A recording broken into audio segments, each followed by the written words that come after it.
About a month ago, I was listening to a person talk about how he lost his belief in God.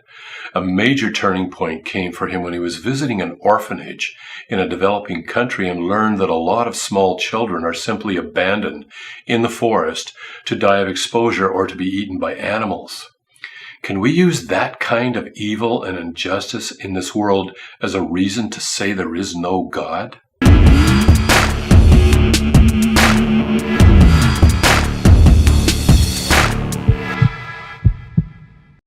Hi, I'm Kirk, and I'm a scientist and a philosopher and a person who spends a lot of time thinking about the why questions in life. So if you're interested in discussions pertaining to God, science, and life, then please subscribe to my channel here where I'll be posting on a regular basis. You can also subscribe to my social media accounts and the links are below. When I heard of little children being left in the forest to die, I was sick. I've had very close friends and relatives die, some very young, others violently and unexpectedly, and each time there is a huge empty hole, and sometimes the grief is so overwhelming, it's an effort just to draw the next breath. Little comfort would be gained by some philosopher showing up and offering me some reasons why the occurrence of evil is compatible with the existence of God. That would be an intellectual attempt to address what we call the emotional problem of evil, and it would fail badly. The emotional problem of evil may be the single greatest issue that often trumps anything a philosopher or a theologian might have to offer. So look for follow-up videos after this one on that very issue. But today, I do need to tackle some of the intellectual objections first in order to establish the credibility of how we can find healing from the emotional devastation of evil and injustice. I'm sure that we've all been strongly upset by some instance of evil or injustice that we've witnessed. But wait a sec. Imagine visiting someone on a remote island in the Pacific where there were no laws in existence. Would it not be absurd to complain for that person to complain about the high crime rate on that island if in fact there were no laws in existence to break? In the same way, it makes no sense to complain about evil and injustice in this world unless there is a standard of goodness and justice that is being violated. So the moment that we talk about evil and injustice as if they're actually a thing, they actually happen in this world, we automatically imply the existence of some standard of goodness and justice that is being violated. So, what is that standard? So, could it be our own personal preference? Imagine a group of kids playing with a ball on a school grounds, and let's say that each player believes they have the right to make up their own rules. It would be amusing, to say the least, to watch such a game. Since each child made up their own personal rules, it would be absurd for one child to accuse another person of cheating. What might be a violation of one person's rules would be no violation at all for everyone else, each one of whom played by their own personal set of rules. In exactly the same way, a legitimate complaint about evil and injustice in this world requires a standard of rightness and justice that is higher than individual preferences and beliefs. So, who determines the rules? Governments? Culture? Science? Here in Canada, we have what might be called a contractarian approach to morality and justice. It is an unwritten social contract that gradually evolves such that we can all get along together. Often, these unwritten rules gradually become law in such cultures. Other cultures have a more utilitarian approach to moral values, where the rules are designed to maximize the well-being of the greatest number of people, sometimes at the expense of the individual personal rights and freedoms. Communism takes this approach, for example, with the USSR, China, and North Korea being prominent examples. But the same problem emerges as did on the playground. Some cultures accuse other cultures of being more evil or unjust.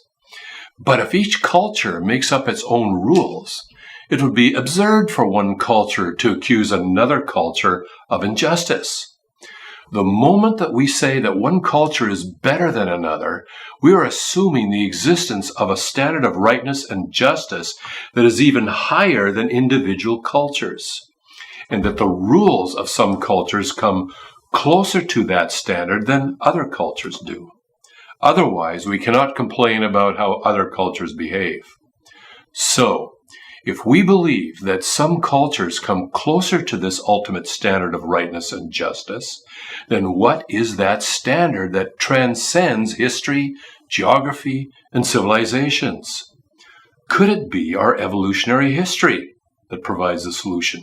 Genghis Khan was the first leader of the Mongol Empire, and his army swept across Asia and Eastern Europe, slaughtering well over 1 million victims in various cities, plundering and pillaging as he wished. One of his well-known quotes was, "It is not sufficient that I succeed, all others must fail."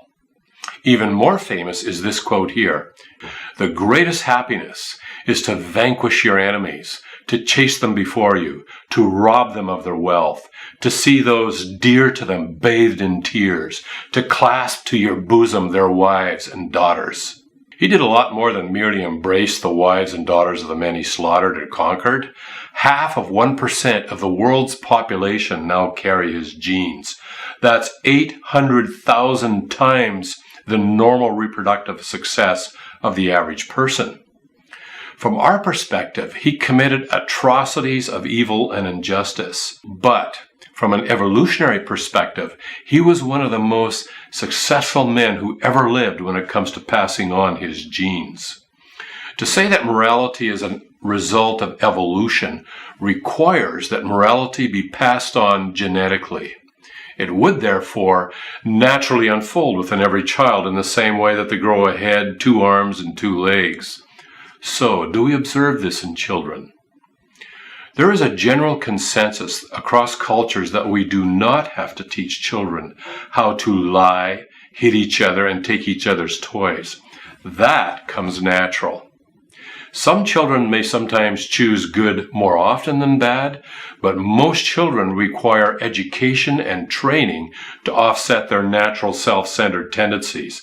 Otherwise, they often turn out to be brats.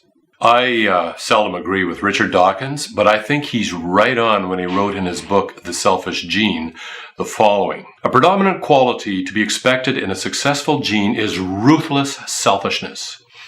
Be warned that if you wish, as I do, to build a society in which individuals cooperate generously and unselfishly towards a common good, you can expect little help from biological nature.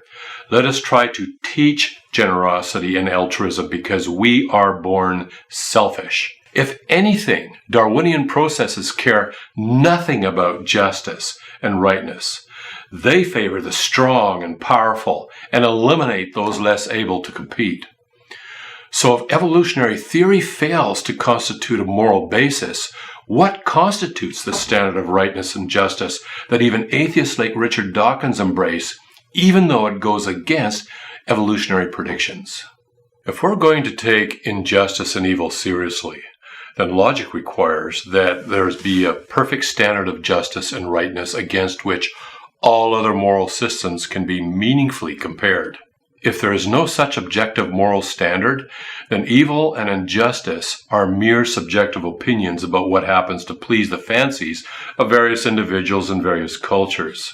We can rationally derive 3 aspects of this ultimate moral standard. Number 1, it must be maximally excellent. And that means it's that degree of excellence beyond which it is not logically possible to be more excellent. This would give us a standard against which we could compare all other moral theories in a meaningful way. Number 2, since these ultimate moral truths are only useful to minds that are capable of moral deliberation, then the best explanation for the origin of justice and rightness is itself a mind that is maximally excellent.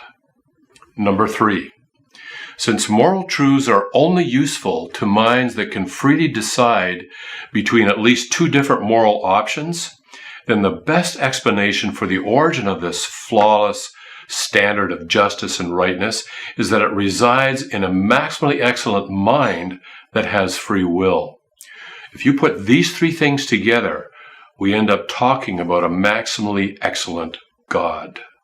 To summarize in everyday terms, if we are going to complain about evil and injustice in this world as if it were very real and not merely subjective opinion, then there must be some standard of perfection out there that's being violated.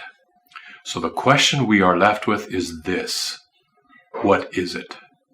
Well, I hope you enjoyed the video, or at least found it thought-provoking.